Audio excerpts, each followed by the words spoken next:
आपने बरगद के वृक्ष को देखा है, जितना विशाल उतना दृढ़। पतझड़ में वो सूख जाते हैं परंतु दुर्बल नहीं होते, टूट कर गिरते नहीं। और उसके विपरीत दलदल में उपजे वृक्षों को देखें, वो दिखने में तो हरे भरे होते हैं परंतु इतने दुर्बल होते हैं कि जल धारा के हल्के से वेग से वो गिर जाते हैं। परंतु ऐसा क्यों होता है? इसका कारण है जड़ें। जिसकी जड़ें दृढ़ भूमि में है वो हर चक्रवात हर अफवाह को सह लेता है। जो दलदल में है वो स्वयं की जड़ों को दुर्बल बना लेता है।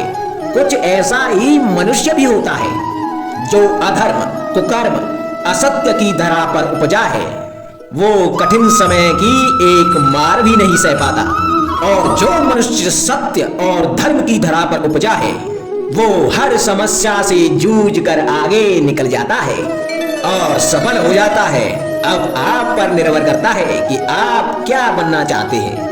हमारे जीवन में मित्र और शत्रु बड़ा ही महत्व रखते हैं। यदि गंभीरता से सोचा जाए तो ऐसा कोई क्षण नहीं जब हम अपने मित्रों के बारे में ना सोचते हो या फिर शत्रुओं के बारे में। हमारा हर कार्य या तो हमारे मित्रों के हित के लिए होता है या फिर हमारे शत्रुओं के अहित के लिए।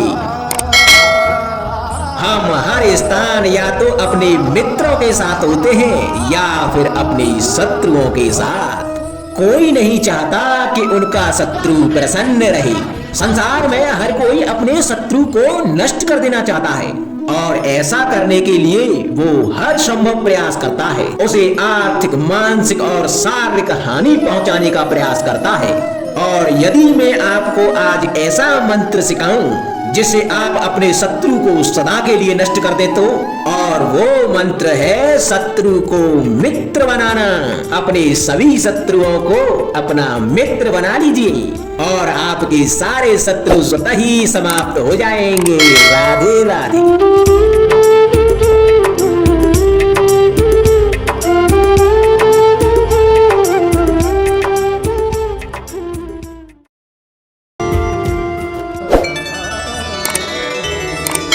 संगति या साथ, मित्र और साथी मनुष्य के व्यक्तित्व के लिए सबसे महत्वपूर्ण होते हैं। अब आप कहेंगे कि ये कैसे? मनुष्य अवश्य अपने व्यक्तित्व के लिए उत्तरदायी होता है परंतु मनुष्य संगति में ना चाहते हुए भी उसका व्यक्तित्व संगत की भांति हो जाता है। इन पात्रों को देख रहे हैं आप? मध्य में जल रखा है, इसमें दूध और इसमें मलिन कीचड़ रखा है। यदि मैं इस जल को दूध में मिलाता हूं तो यह जल दूध बन जाता है और यदि इसी जल को इस मलिन कीचड़ में मिलाता हूं तो यह जल या मलिन कीचड़ में परिवर्तित हो जाता है। हाँ, ऐसी कोई युक्ति नहीं कि जल बिना घुले मिले दूध या कीचड़ में अपना अस्तित्व बनाए रखे या इनसे अलग बना रहे। और ठीक ऐसा ही मनुष्य के जीवन में भी होता है कि यदि एक गुणहीन व्यक्ति गुणवानों की संगत में बैठे तो उसे भी गुणवान समझा जाता है, सम्मान का पात्र समझा जाता है।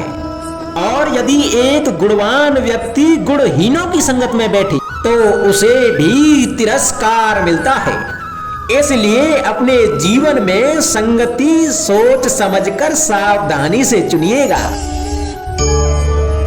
कभी खेत में किसी किसान को खेती करते देखा है?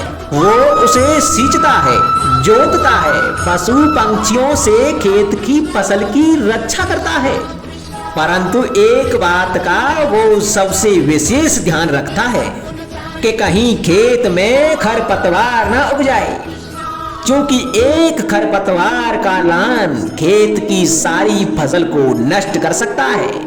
ठीक उसी प्रकार यदि वंश की कोई संतान खोटी निकल जाती है तो वह समूचे वंश का सर्वनाश कर देती है। इसीलिए संतान के लालन पालन में ध्यान देना आवश्यक होता है, क्योंकि संतान वो फसल होती है जो वंश की आने वाली पीढ़ी को महान बना सकती है। या फिर वंश का पतन भी कर सकती है। मनुष्य के जीवन में संतान का बहुत महत्व है। उस संतान के लिए वो कितने कष्ट सहता है, उसे पालता है, पोसता है, और यदि यही संतान उसके संताप का कारण बन जाए तो क्या ये उसका दोष है? अधिकतर ये दोष हमारे लालन पालन का होता है। बचपन में बालक के हठ को मानकर हमें आनंद की अनुभूति अवश्य होती है, परंतु धीरे धीरे अपने बालक के हठ को मानकर उसके हठ के दास हो जाते हैं। एक हड्डी उद्दंड और असंस्कारी संतान उस सूखे वृक्ष के समान होती है कि यदि उसमें आग लग जाए तो वो सारे वन को भस्म कर डालती है। और स्मरण रहे, जब उसमें अग्नि लगती है तो वह सबसे पहले स्वयं के घर को ही भस्म करती है। इसलिए जब आवश्यकता हो तो अपनी संतान के हठ का विरोध करें, उसे रोकें, क्योंकि समय रहते ऐसा ना किया गया तो भविष्य में इस समस्या के परिणाम गंभीर हो सकते हैं। प्रतिज्ञा, वचन, ये सब मनुष्य ने समाज को सही दिशा में रखने के लिए बनाए हैं। वो मनुष्य ही क्या जिसके जीवन में नियम ही ना हो, जिनका वो पालन ना करे, परंतु समय के साथ चलने के लिए नियमों को भी बदलना आवश्यक होता है, क्योंकि ये आज का समय ही तो है जो बीत जाने के बाद इतिहास बन जाएगा। यदि आवश्यकता पड़ने पर नियम और प्रतिज्ञा भंग न की जाए, समय की मांग के प्रतिरूप अपनी प्रतिक्रिया ना बदली जाए, तो इतिहास हमें कभी क्षमा नहीं करेगा। आवश्यकता पड़ने पर आपकी तोड़ी हुई एक प्रतिज्ञा, एक बंधन कभी कभी पूरे मानव इतिहास को बड़े विनाश से बचा सकता है। इसलिए नियम, प्रतिज्ञा, वचन कुछ नहीं, कुछ है तो केवल समय, अर्थात जिसके अनुरूप चलने वाला ही सफल हो सकता है। कभी किसी पंछी को घोंसले की नींव बनाते देखा है? अथक परिश्रम करके तिनका तिनका बिटोर के वो पंछी अपना घर बनाता है, अपनी संतान के लिए एक सुरक्षित घर बनाता है। और कहीं से तीव्र आंधी आती है, बारिश आती है और उसका घर तिनका तिनका करके बिखर जाता है। फिर वो पंछी रोता नहीं, ना ही विलाप करता है, वो बिना विलंब करे फिर से अपना घोंसला बनाना प्रारंभ कर देता है और सफलता पाता है। फिर हम क्यों छोटी छोटी असफलता से भयभीत होकर परिश्रम करना छोड़ देते हैं?